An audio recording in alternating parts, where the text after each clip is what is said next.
Bom, na aula passada a gente falou sobre os lados dos 16 caranguejos. Nós conhecemos um mangue, sem ao menos sair do lugar.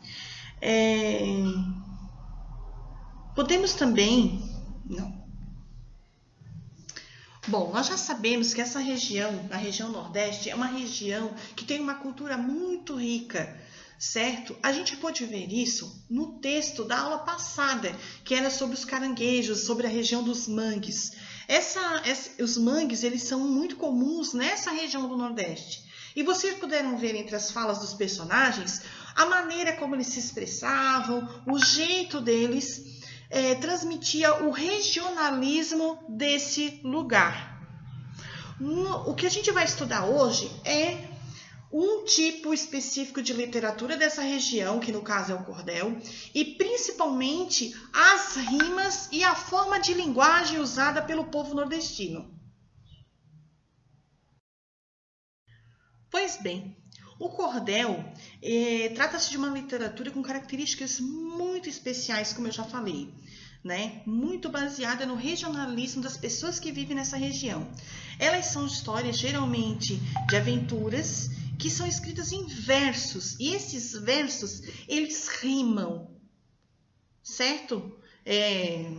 Rimar, a gente sempre trabalhou com coisas rimadas, né? A gente tem que rimar a última sílaba de cada palavra, por exemplo, Cristiane com salame, coisas assim, certo? Bom, outra característica dessa literatura de cordel são as gravuras que costumam acompanhar os textos. A gente chama de xilogravura.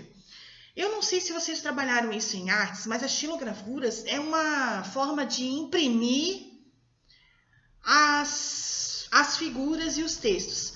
Como a literatura de cordel ela é impressa e distribuída na cidade para as pessoas, eles precisavam de uma técnica para imprimir isso. E essa técnica é a xilogravura. É como se eles fizessem o desenho numa base, numa pedra, numa madeira e usasse como um carimbo, sabe? É uma técnica assim. Você pode perguntar para o professor de artes como é que são feitas as xilogravuras ou até pesquisar um pouco mais. Na internet tem muita figura usando esse tipo de técnica.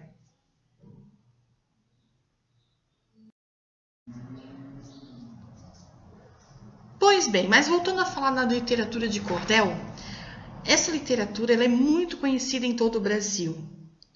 Ela retrata a regionalidade, as expressões e a cultura nordestina por meio de um folheto. Isso mesmo. Ela recebeu esse nome de literatura de cordel pela maneira como ela é exposta, como ela é vendida. Elas são colocadas em varais de corda ou de barbante, né? Por isso que o nome cordel, por causa da corda. Então, elas são expostas na rua e são vendidas dessa forma como tem ali na gravura. Certo?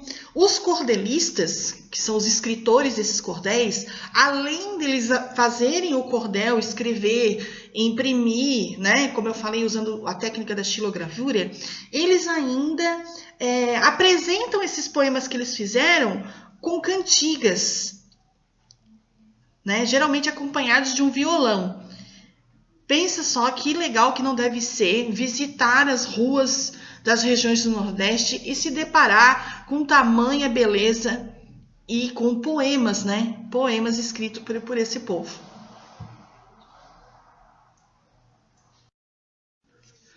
Nos 2 poemas de cordéis que você vai encontrar na nossa apostila, um deles fala sobre o vaqueiro misterioso e a outra fala sobre a seca do Ceará. Essa é uma característica muito interessante da literatura de cordel. Esse povo, ele coloca nos poemas as expressões utilizadas por ele, linguisticamente falando, nas palavras, que a gente até pensa que está escrito errado, mas não é. É a maneira como eles falam.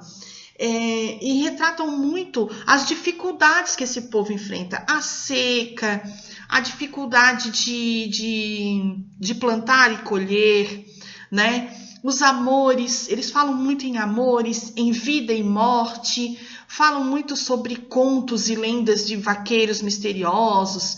É muito interessante. Se você procurar na internet, você vai encontrar alguns vídeos que falam e contam alguns cordéis. Sempre falo para vocês, seja curioso, vá pesquisar. É muito, muito legal esse universo. Bom, no nosso livro nós temos as leituras, que é o do Vaqueiro Misterioso, na página 38 e 39. E nós temos a Seca do Norte do Ceará, lá na página 48 para você ler. Então, faça os exercícios da 41 até a 46. Depois vocês vão pular ali algumas páginas que a gente não vai precisar fazer. E depois a gente vai fazer a 49 e a 50, ok? Mas não acabou por aí, porque vocês também vão ser escritores e a gente vai fazer uma produção de texto.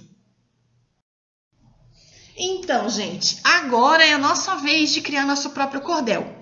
Para criar esse cordel, nós vamos usar um tema muito regionalista, muito legal, porque esse tipo de festa acontece muito lá no Nordeste e nós também fazemos sempre esse tipo de festa aqui na nossa região, que são as festas juninas. Infelizmente, esse ano a gente não vai poder fazer uma festa junina daquelas que a tia Ziza ama, né? E a gente está morrendo de saudade. Porém, nós vamos poder retratar esse tipo de festa no nosso cordel. Como é que eu quero que você faça? Você vai pegar uma folha A4, você pode dividir ao meio, dobrar ao meio e fazer uma capa e dentro o seu poema, o seu cordel, ou como se fosse um folheto mesmo, né? Como você viu lá no início da aula, ou uma folha A4 inteira, bem linda. Faça o poema, o seu cordel no meio e faça as ilustrações em volta. Vai ficar muito legal também. Use como ilustração desenhos inspirados na xilogravura. Tem alguns desenhos no livro, mas também você pode pesquisar na internet e você vai encontrar bastante coisa. Certo? Não esqueça de usar os elementos sonoros, que são as rimas. Certo? Ah, prof, eu não sou bom com rima, não consigo fazer. Não tem problema, mas tentem, certo? Como é que você vai me apresentar esse trabalho? Você pode publicar uma foto do seu trabalho lá no Unimestre. Caso você não consiga, eu também, se quiser digitar diretamente o cordel lá, pode. Pena que daí não vou conseguir ver o desenho. Mas faça bem lindo, porque depois, quando a gente voltar, nós vamos fazer uma bela exposição de cordel com esses trabalhos, certo? Capriche e bom trabalho!